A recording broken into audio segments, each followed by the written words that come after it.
Is the new Ballerina film the perfect sequel to the John Wick franchise? No.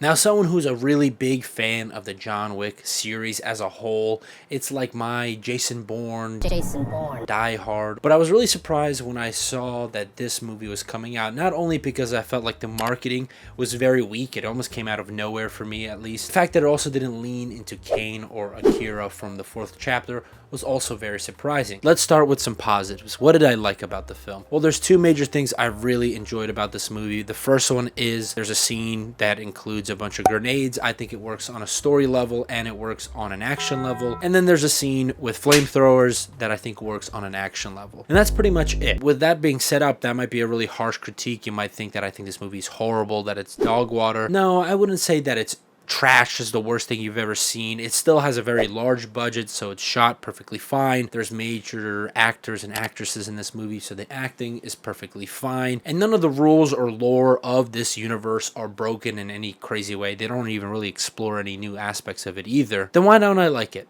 What is my major problem with this?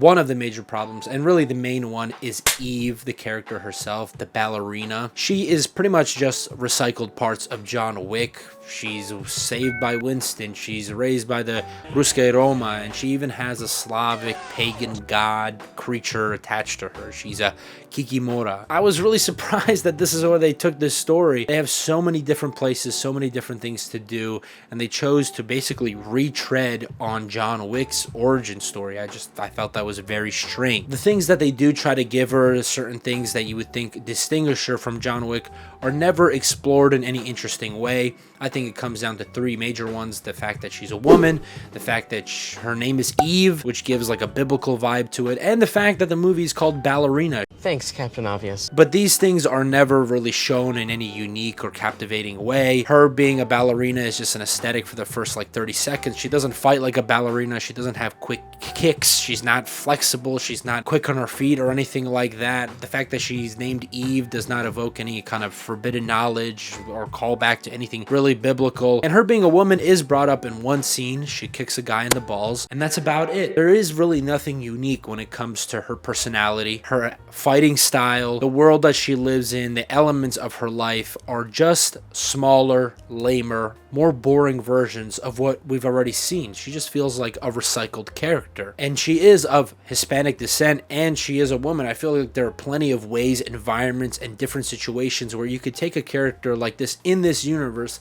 and make it extremely interesting. Now, many people are going to say, well, John Wick is not a very deep character, and that's where I would wholeheartedly disagree. Maybe not deep, that's not what I would use, but he is simple but new. In the first movie, if his wife would have died from the break-in and instead of the dog, I think that would make the movie a lot more boring. Even if, let's put the dog and the wife in there, I still don't think it would work in the same level. The reason why is because there is a moral conundrum here. We've never seen someone go on a murder spree because they killed their dog. And for John Wick, it works because it's motivation from the grief he felt from his wife. And so there's a discussion to be had here. People are still having this discussion, and they'll have it in the future. There is some kind of conflict here, and you could say there's even some kind of catharsis feeling that most people would have, where they would love to take revenge for their pets if they were murdered. Eve's motivation throughout the whole movie is her father dying in the first scene, and you can paint that into a story that's interesting. This movie doesn't try to do that, and that's mainly because her father doesn't really get any characterization. He's an assassin in a world of assassins, and he gets assassinated by an assassin.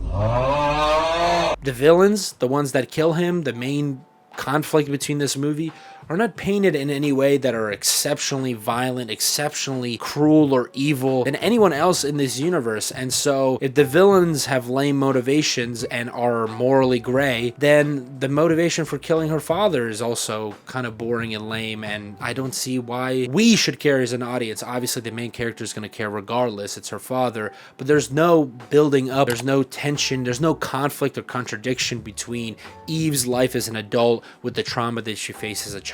I just don't see it. And the plotting of the movie, the way that it's structured, also feeds into that. We start off with a flashback, and then a montage, and then initiation ritual, and then she literally gets a motivational speech from John Wick. We retread on what we've seen in the first 4 films in a less dynamic and less interesting way. The first fight scene that we see of her, she's in a nightclub.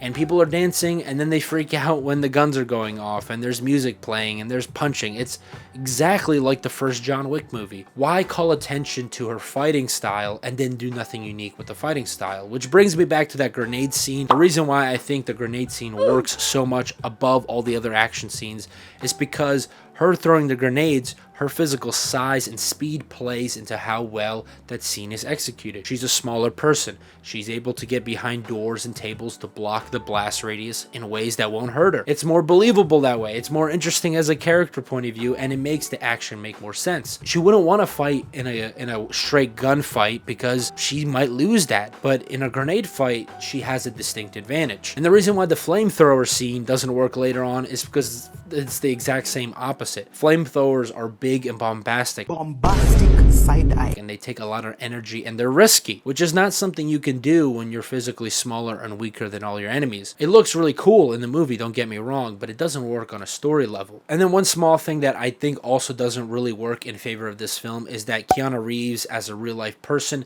has this lovable quality to him, and so the contrast between his real life and in the movie comes on screen, and so there's a little bit of playfulness in the action scenes, even though people are getting shot and stabbed, and it should be really gruesome. Keanu Reeves as an actor and his character are able to bring a lightheartedness, a contrast that Eve, played by Ana de Armas, just does not bring. She does not have that. She's a great actress, but she doesn't have that tone, and the film tries to have that tone where it's supposed to be funny, but the scene is so serious that it just doesn't work. There's one other major point, but it's a spoiler, so if you don't want to be spoiled about this, you can skip to this time in the video. Now, this spoiler is not super deep, and you might have been able to guess it, but Keanu Reeves is in this too much. Literally, the beginning of the third act, he shows up and beats the crap out of Eve. He beats her in a gunfight, a knife fight, and a fist fight. It's just like, wow, Eve is lame.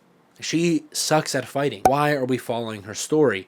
And at one point, John Wick even saves her life. He literally prevents a side villain from killing her. I'm like, okay, well, that removes any tension there. And then the funniest part of the movie is also someone commenting on John Wick's invincibility and then them getting freaking murked. And it's the funniest part. And this whole sequence of events, you're just wondering, why am I watching Eve and not John Wick? And that's it really for spoilers. If I had to summarize my major problems with this film is Eve as a character. She feels just a smaller shadow version of John Wick. The plotting and narrative of the story are very bloated and not cohesive in a way. They feel forcibly stitched together, and the tone and certain pacing when it comes to the action do not match the character at all. And so if I had to give this movie a score, I would give it a 5 out of 10. I'm leaning maybe actually more towards a 4 out of 10. Not the worst thing I've ever seen. For me, a 5 out of 10 is pretty average, and that's really what this movie is. You can go watch it with your friends, you can see it with a bunch of people, and no one will be really disappointed, but no one will be like, this is the best thing I've ever seen. I just have a problem with it because in a universe like this, I feel like you can make very dynamic characters with the simplicity of the rules set up. But let me know what you think down below, if you've seen the film, if you agree with me or not. Comment which John Wick film is your favorite, and let me know all your thoughts about action films and where they're headed. Do you like all the clones like Nobody, The Accountant, Love Hurts, or are you tired of it and waiting for a new era of action? As always, thank you for watching. Leave a like, subscribe, and I'll catch you in the next one.